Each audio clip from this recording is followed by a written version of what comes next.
The wind, no one dares make a sound. The quick chatter of the laptops betrays the sense of urgency and tension that permeates the room.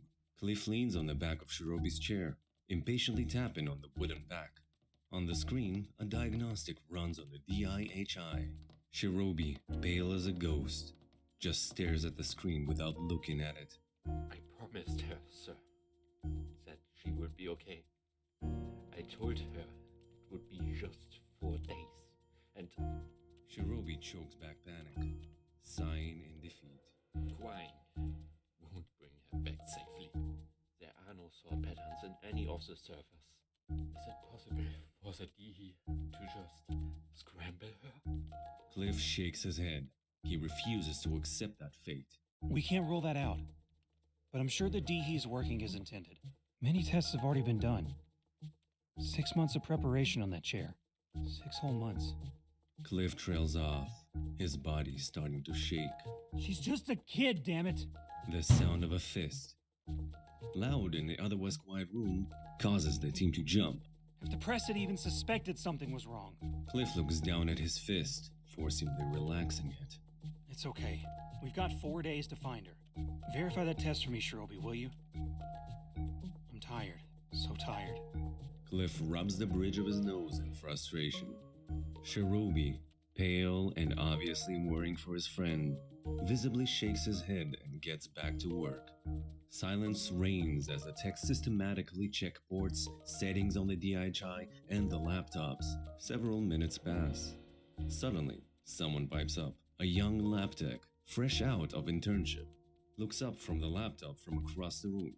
Her auburn hair a mess, betraying the long hours of preparation for this experiment. Sir, I think I found the problem. She leans back in her chair and pivots, facing them. It's a big one.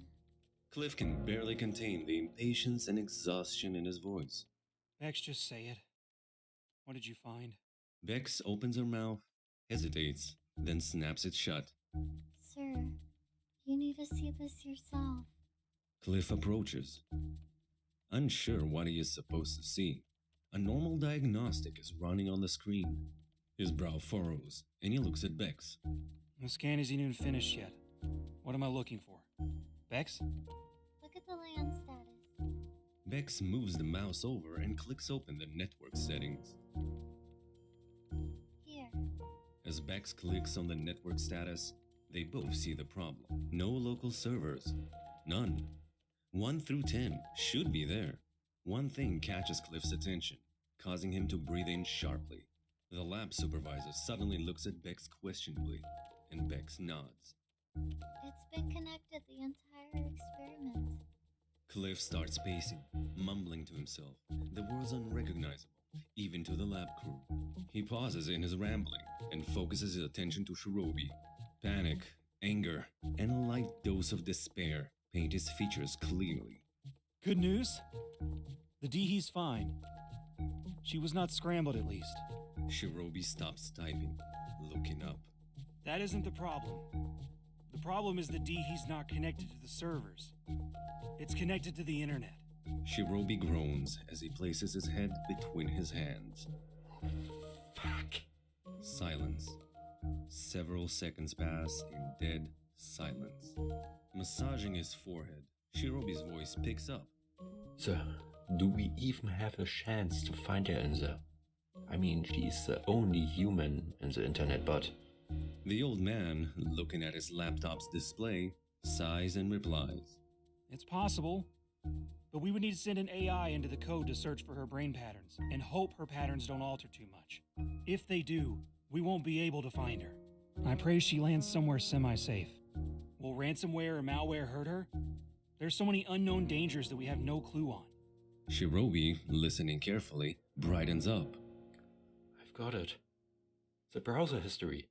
It's so simple. We can start there. How does that sound, Chief? It can at least focus our efforts. YouTube is so huge now. We wouldn't know where the AI actually dwells without being part of the structure. Cliff nods, never taking his eyes off the screen. Grim. She needs us. She will be brave but clueless, more alone than any woman has ever been. The only human in the digital world. I hope that's enough to find her. His eyes focus on Shirobi, the command in his voice strong. Get her thought pattern impressions inputted into the mainframe and start training the AI. Hopefully we can start a full search pattern in 12 hours. What about the press, sir? Cliff glances over at Bex. We have 4 days. 4 days to find the answer. For now, we'll play it off as some typical secret of corporate lab techs. He ends the sentence with a bit of irony. We at least can use that stereotype to buy us some time. In the meantime, try and figure out a good way to explain to the world what is happening. If we can't find her by then, there will be some serious backlash on this. Cliff's path clear, his confidence comes back. And get someone to do a complete diagnostic on the DE. Ensure the report is... As Cliff continues to push out instructions to his team, he couldn't help but feel a pang of incredible sadness. The kid is fresh out of college. Chief actually knows the kid's parents, and they will be devastated to hear what happened to their daughter. She is calm, collected, with a quick wit, he muses. A bright young woman, to be sure, but prone to jumping without looking. From her profile, she is pretty competent. He hopes that wherever she is, she will be smart enough to pace herself and make careful decisions.